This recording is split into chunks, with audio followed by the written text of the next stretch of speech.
join in celebration of our nation's heroes. Thank you, Will, for your introduction. I'm not sure which hat that belongs to in terms of the branches of the service, but I don't think it's going to get adopted anytime soon by the branches. But it's keeping your head out of the sun. And Senator McCain, a national treasure, thank you for being here and honoring all of our veterans.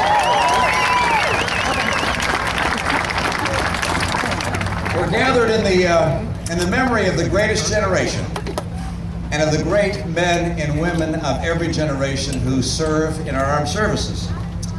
Greatness in a people, I believe, is measured by the extent to which they will give themselves to something bigger than themselves, to sacrifice for a cause of significance. And when that sacrifice of self, and for purpose and for principle greater than self, surpasses our everyday understanding by the widest margin, we call that greatness heroic.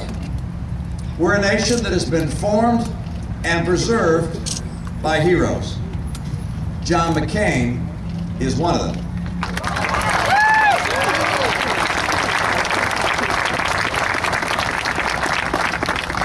He likes to joke that he had the capacity to fly his aircraft into an enemy missile.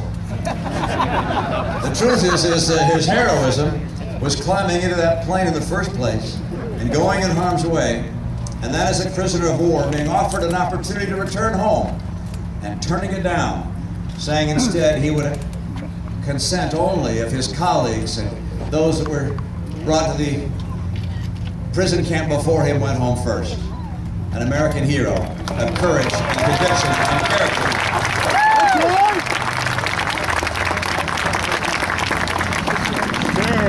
Now, in this large audience, there are a number of heroes here today. We just heard from Nick and from our Veteran of the Year and others who've been great heroes, but there's some others I'd like to mention. Just a few names, not because these folks are the only heroes in the room or in the audience, but because they represent a greatness of the American spirit and the veteran's heart.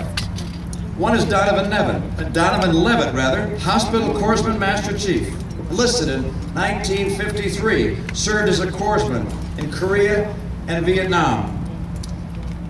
He risked his life to rush out and rescue another soldier. He received the Purple Heart and the Silver Star for bravery. He says he doesn't understand why people call him a hero, but we do. Master Chief Levitt, would you please stand and be recognized?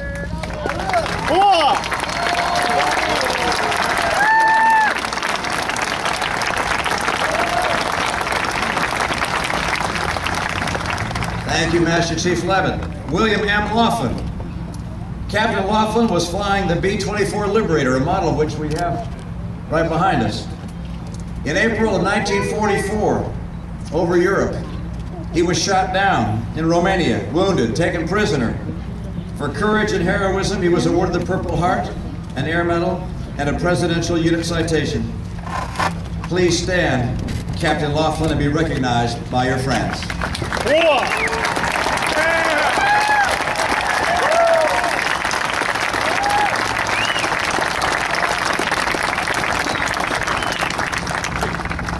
Jack Richard Evans, Seaman Second Class Evans, was 17 years old when he was stationed on the USS Tennessee on the day of the Pearl Harbor attack. He was a lookout, and as he was looking into the aircraft coming into the ship, he looked into the very eyes of the Japanese pilot before he was wounded. He received a Purple Heart. He then went on to become a Navy pilot. He reached the rank of captain. He served in the Second World War in Korea and Vietnam and retired after 33 years in the Navy. Please join me in recognizing Captain Jack Evans. Please stand. Yeah.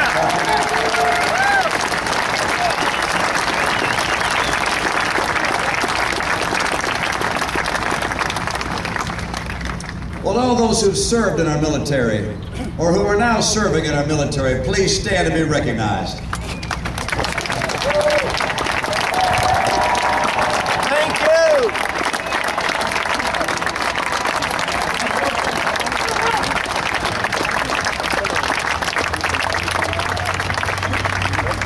Thank you, gentlemen and ladies. If a person's greatness is measured by their willingness to sacrifice their self for a greater purpose, a nation's greatness is also measured in the same way. Some years ago, when I happened to be serving in my state of Massachusetts, we had the visit of a foreign dignitary, Shimon Peres, then president of Israel. He was taken to an apartment, and a small group of us had lunch with him. At one point, someone in the audience said to him, "President Peres, what do you think about America's conflict in Iraq?" This was at the early stage of the conflict. And he said, "You know, before I answer that question, I have to put it in context. America," he said, "is unique in the history of the world."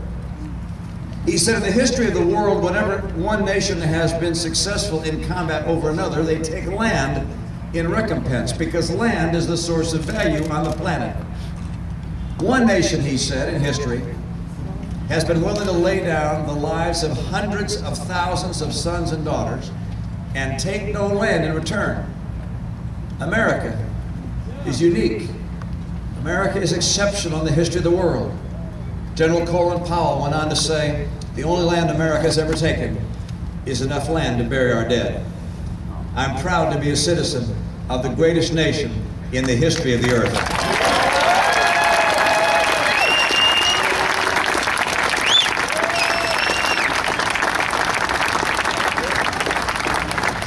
Our love of freedom, our love of our nation, and our willingness to sacrifice for the greatness of this land continues to this day.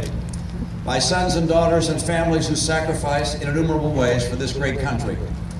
Again, towards the end of my term serving as governor of my state, I was invited by the Department of Defense to go to Iraq and Afghanistan to tour various sites there and to see soldiers that were serving for my state. It was a privilege as we helicoptered from base to base, camp to camp, and I got to say hello to our soldiers.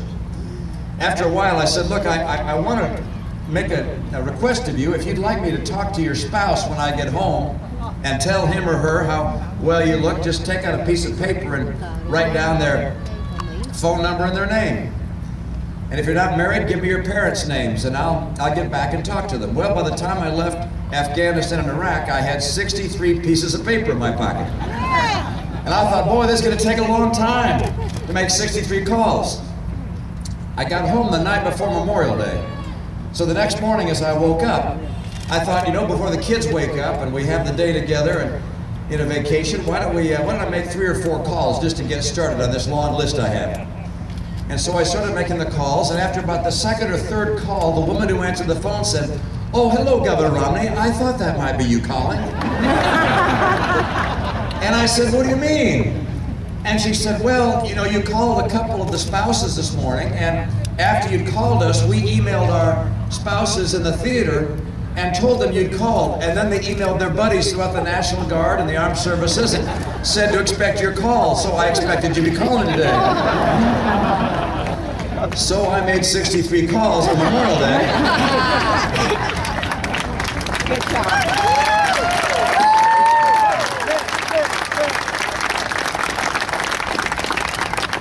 And I must admit, I was a little concerned, a little nervous, because this was at a time when the conflict was not going quite so well. There were some in politics who were saying we'd lost in Iraq and we should just go home. Some who thought we should just throw in the towel. And so I knew that as I called, there'd be some who might be inclined to ask me what we were doing there. When could their loved one come home?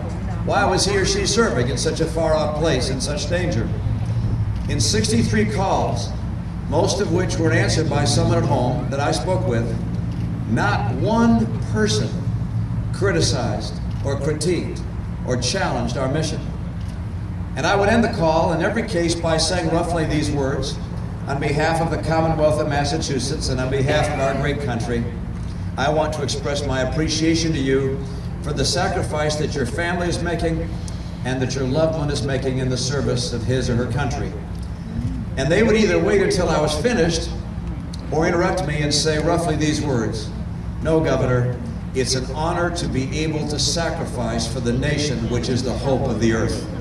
We love this great land."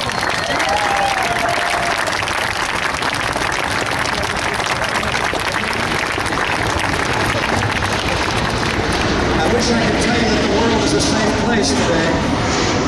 It's not. Iran is rushing to become a nuclear nation. As the national sponsor of terror around the world, the thought of fissile material in the hands of Hezbollah or Hamas or other terrorists is simply unthinkable. Pakistan is home to some 100 nuclear weapons. China's on the road to becoming a military superpower. Russia is rebuilding their military and is now led by a man who believes that the Soviet Union was a great as opposed to evil empire. Chavez is campaigning for power throughout Latin America. Mexico is under siege from the cartels. In the Middle East, the Arab Spring has become an Arab winter. The world is not safe. We have two courses we could follow. One is to follow in the pathway of Europe, to shrink our military smaller and smaller to pay for our social needs. And they, of course, rely upon the strength of America. And they hope for the best. Were we to follow that kind of course, there'd be no one that could stand to protect us. The other is to commit to preserve America as the strongest military in the world, second to none, with no comparable power anywhere in the world.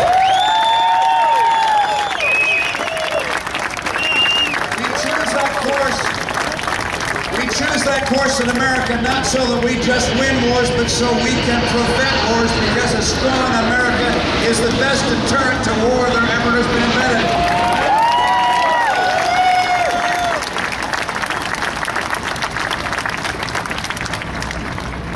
Today we honor those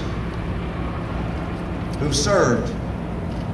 We dedicate ourselves to strength and to preserving the freedom for which they gave their lives and walked in harm's way. As the greatest generation sees its light slowly fading, our duty is to take up the torch they carried so gallantly, so bravely, with such great sacrifice. It's a torch of freedom, of decency, of hope, democracy. It's not America's torch, but it's America's duty and our honor to hold it high enough the entire world can see it and see its light. I love this great country. I love the people of America. I love those that served in the greatest generation. I love those great men and women who serve in our armed forces today. God bless this nation, keep it strong, and keep us true to the values and the principles upon which it was founded. God bless America, and God bless you all.